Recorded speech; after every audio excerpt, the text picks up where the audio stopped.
Hello, everyone. This week, we continue working on Essentials of Psychology, Concepts and Applications, 6th edition. We will focus on Chapter 3, Sensation and Perception. Once again, I want to provide food for thought. Although we are not in a traditional classroom, you can reflect on the following icebreaker. First, in your own words, define sensation and perception. Then, how would these two processes interact with one another? You do not need to write anything down, but allow this to prepare you for the future lecture. So at the end of this chapter, I hope that you will be able to explain the difference between sensation and perception. Define the following basic terms in sensation. This includes absolute and difference thresholds, signal detection theory, as well as stimulus adaptation. You should also be able to identify the parts of the eye, describe what happens when light enters the eye, and explain the roles of rods and cones.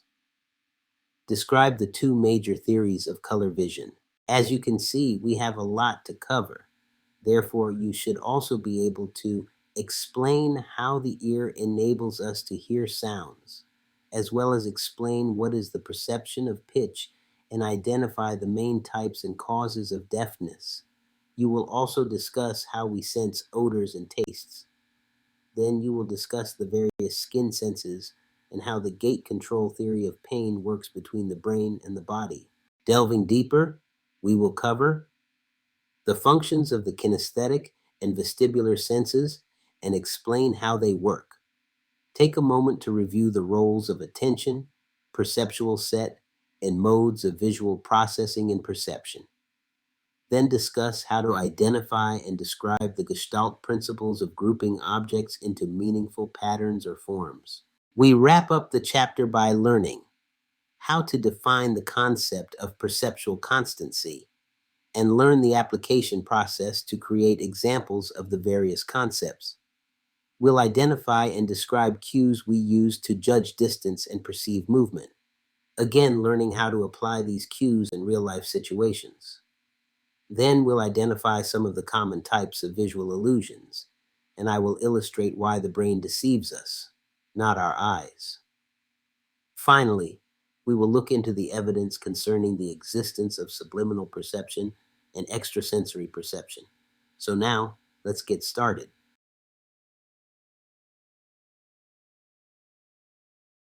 So what exactly is sensation? This is a broad question, and we will only scratch the surface of the answer. First, when learning about sensation, know that it's the process of receiving external information from the environment through our senses, which results in our becoming aware and learning about the information. So basically, sensation is our way to detect and become aware of stimuli through our senses, such as how we may touch, feel pain, see through vision, and be able to smell, taste, or hear. In psychology, we look into the process or the how-to of everything. Sensation arises when the sensory receptors in our eyes, ears, skin, tongue, and nose respond to environmental stimuli, creating a neurological impulse in our brain. This process is called transduction. Now, understandably, you may still be confused about the definition, but bear with me. It will make sense as we proceed through the chapter and the lecture. What is psychophysics? That's a good question. It is a branch of psychology that studies the relationship between the objective physical characteristics of a stimulus, such as the intensity of a light bulb, and the subjective perception of that stimulus, such as its apparent brightness. Some of the major criticisms of psychophysics include there's variability in perceptual experiences. This means that people may have different perceptual experiences even when presented with the same physical stimuli.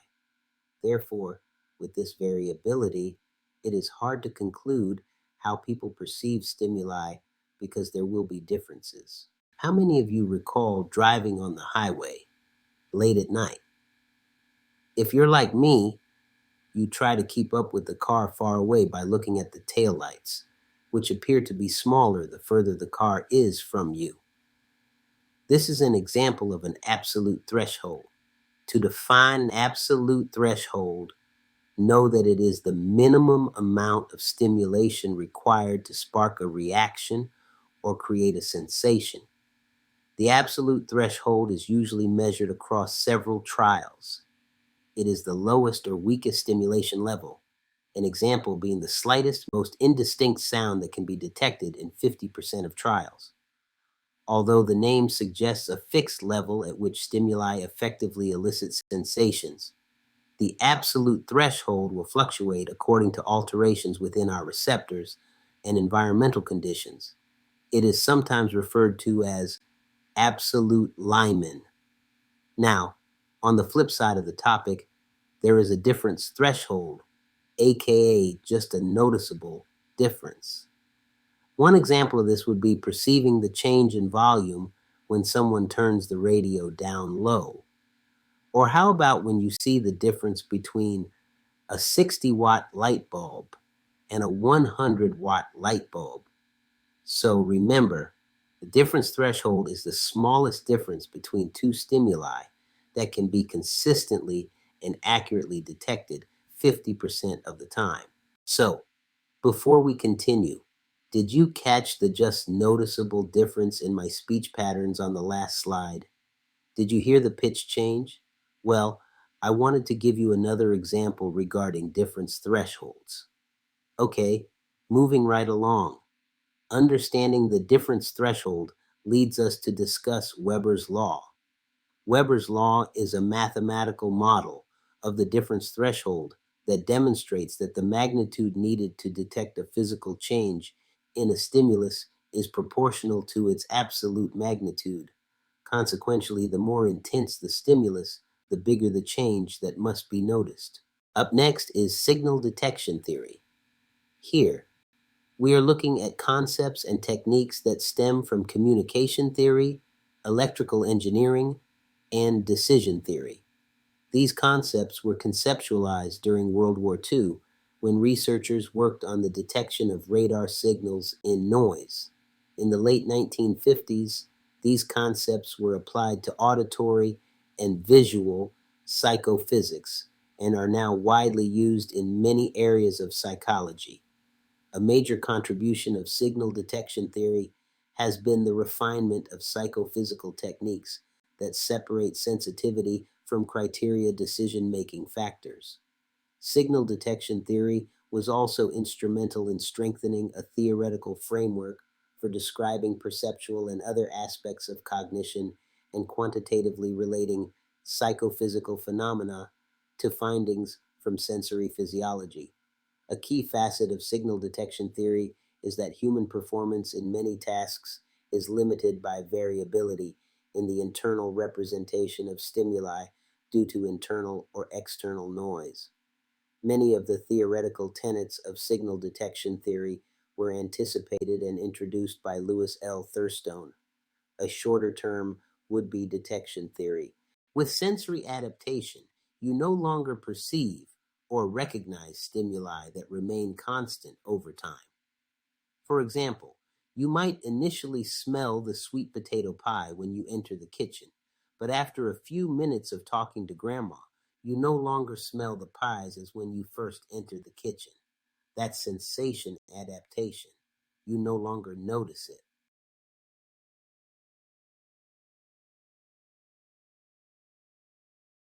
To fully grasp how amazing our vision is, we need to understand how our eyes process images. Light energy is the significant force behind our vision. This form of electromagnetic radiation is nestled within the visible spectrum, stimulating the photoreceptor cells inside the retina, which sets the wondrous process of sight in motion. Some essential aspects regarding the energy of vision. There is the electromagnetic spectrum.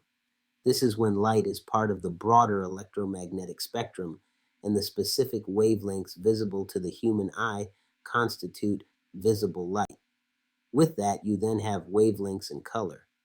Our vision has different wavelengths of visible light corresponding to the other colors we perceive. Then you have your photoreceptor cells. Here, light enters the eye. It strikes specialized cells in the retina called photoreceptors, rods and cones, which convert the light energy into electrical signals sent to the brain. As mentioned, the eye is one of our sensory organs. It is a complex organ, so rather than attempt to explain every facet, I will discuss 4 parts of the eye that help with sight. First up is the cornea. The outermost clear layer of the eye is located immediately anterior to the anterior chamber, iris, and pupil. The cornea borders our sclera at the corneal limbus and refracts light that enters our eye. 5 distinct layers make up the cornea, including the epithelium, Bowman's membrane, the stroma, Descemet's membrane, and the endothelium, from the exterior to the interior. Albumin is the most abundant soluble protein in the human cornea. Next, you have the iris. The iris's color is often related to a person's genes, skin type, and hair color. The iris can also be seen as a window into our genetics of either common and or rare eye diseases. For example, albinism can cause a pink-colored iris, and mucopolous acaridosis can cause the iris to appear cloudy. From the iris, we move on to the lens. The lens of the eye, also known as the crystalline lens, is an essential part of the eye's anatomy because the lens allows the eye to focus on objects at varying distances. It is located behind the iris and in front of the vitreous body. In its natural state, the lens looks like an elongated sphere, a shape known as an ellipsoid, that resembles a deflated ball.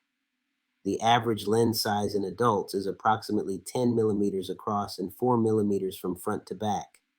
The lens is made up almost entirely of proteins. In fact, proteins make up nearly 60% of the eye's lens, a higher protein concentration than any other bodily tissue. The tissue is transparent, which allows light to easily enter the eye. It's also flexible, changing shape and bending the light to focus properly on the retina. Although the image only shows 4 eye areas, it is important to understand the role of the retina, blind spot, and optic nerve. When it comes to the retina is a light-sensitive layer of tissue at the back of the eye that converts images into electrical signals for the brain to process. Its functionality is to receive images focused by the eye's lens and then convert them into electrical signals that travel through the optic nerve to the brain. The brain then processes the signals into the images you see. Speaking of the optic nerve, we know that the optic nerve comprises millions of nerve fibers that send visual messages to your brain to help you see. An optic nerve at the back of each eye connects directly to your brain. Each optic nerve is a one-way connection. It only carries signals from your eyes to your brain. Some of the signals in the optic nerve also contribute to other abilities and brain processes. Last but not least, there is your blind spot. It is a small area in the retina of your eye where there are no light-sensitive cells, so it cannot see. Think of it like the blind spot when driving. You should always turn your head to ensure that no car is in the area you cannot see in your rear or side view mirrors. Earlier, I mentioned photoreceptors, which are housed in the retina. Let's delve deeper into their function. Rods and cones are specialized cells in the retina that detect light and convert it into signals that the brain uses for vision. They differ in shape, location, function, and how sensitive they are to light. Rods. These are more sensitive to light than cones and are found in the periphery of the retina.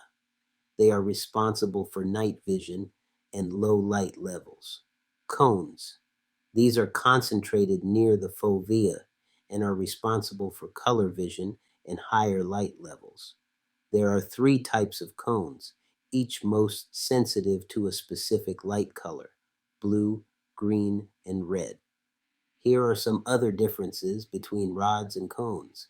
Spatial resolution rods have a low spatial resolution, while cones have a high spatial resolution.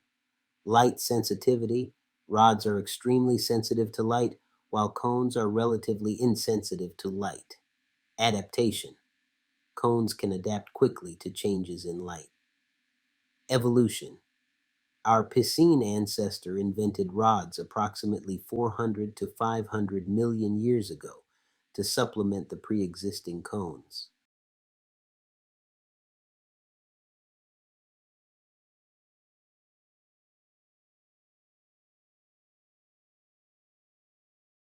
The trichromatic theory of color vision, also known as the Young-Helmholtz theory, is a fundamental psychological theory that helps us understand how we perceive color. This theory explains that the human eye contains three types of cones that are sensitive to red, green, and blue wavelengths of light. These cones send signals to the brain, combining these signals to produce all the colors we see in the visible spectrum. Thomas Young first theorized this process in the early 19th century and later expanded upon by Hermann von Helmholtz. While the trichromatic theory is significant, it is not the only explanation for color vision. The opponent process theory, for example, builds on the trichromatic theory by proposing that the brain has opposing color receptors that enhance our ability to perceive color. The trichromatic theory pertains to visual processing that occurs in the retina, whereas the opponent process theory focuses on how neural responses occur after the signals pass beyond the retina. A trichromat is a person with normal color vision. They can match any hue by mixing three primary colors of light. The term comes from the Greek words tri and chroma. Dichromats have only two functioning types of cone cells in their eyes, which are the photoreceptors that perceive color. This means that they can't perceive a certain part of the light spectrum, which is often referred to as red, green, or blue. Monochromatic means consisting of one color or hue, or of a very small range of wavelengths. The word comes from the Greek words monos and chroma, which mean one in color.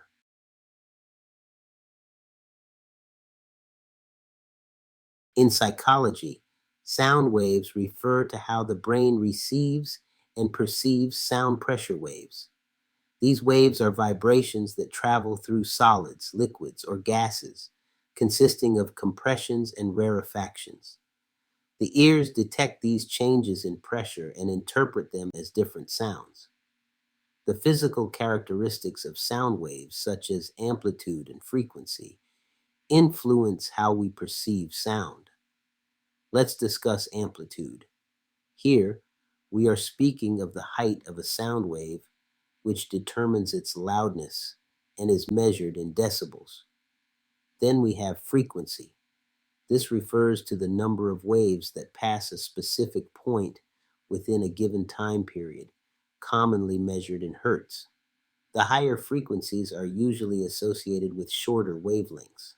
Now, we can hear sound waves within a specific frequency range known as the audio frequency range, which extends from 20 Hz to 20 kHz. Sound waves that exceed 20 kHz are referred to as ultrasound, while those below 20 Hz are known as infrasound. Sounds can also evoke emotional responses.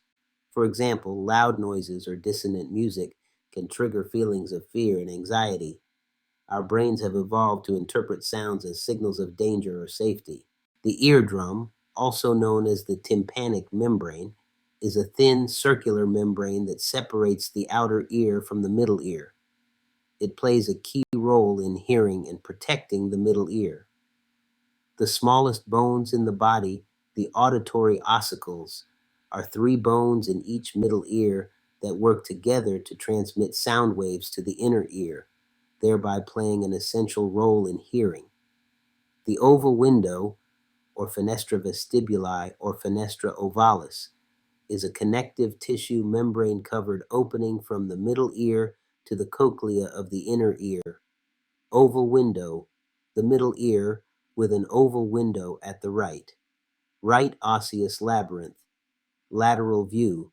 Label is vestibular fenestra. Black circle near center. The cochlea is a fluid-filled, snail-like structure within a cavity in the inner ear. It plays a vital role in hearing function rather than simply being another component of the skeletal system. The cochlea contains hair cells that convert sound waves into electrical impulses carried along the auditory nerve to the brain.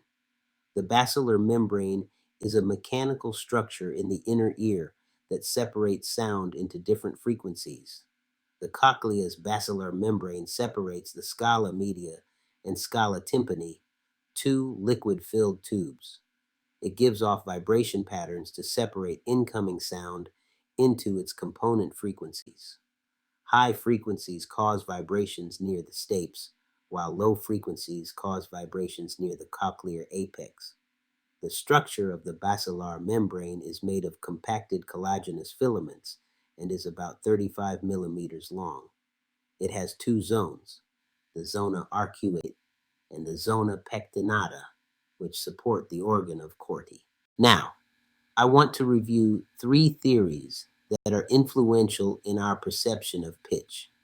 Place theory is a hearing theory that explains how the brain perceives pitch based on the vibrations that occur along the basilar membrane in the cochlea. The basilar membrane vibrates when sound waves cause the hair cells to bend, triggering nerve impulses to the brain. The pitch of a sound is determined by the location on the basilar membrane, where the vibrations are the most intense. Areas closer to the opening of the cochlea respond to higher tones, while areas near the tip respond to lower tones. Frequency theory is a hearing theory that explains how the brain perceives pitch by matching the frequency of a sound wave to the frequency of nerve impulses sent to the brain. When a sound wave enters the ear, the cochlea converts it into nerve impulses. The number of impulses sent to the brain matches the frequency of the sound wave. For example, a sound with a 100 Hz frequency will result in 100 impulses per second sent to the brain.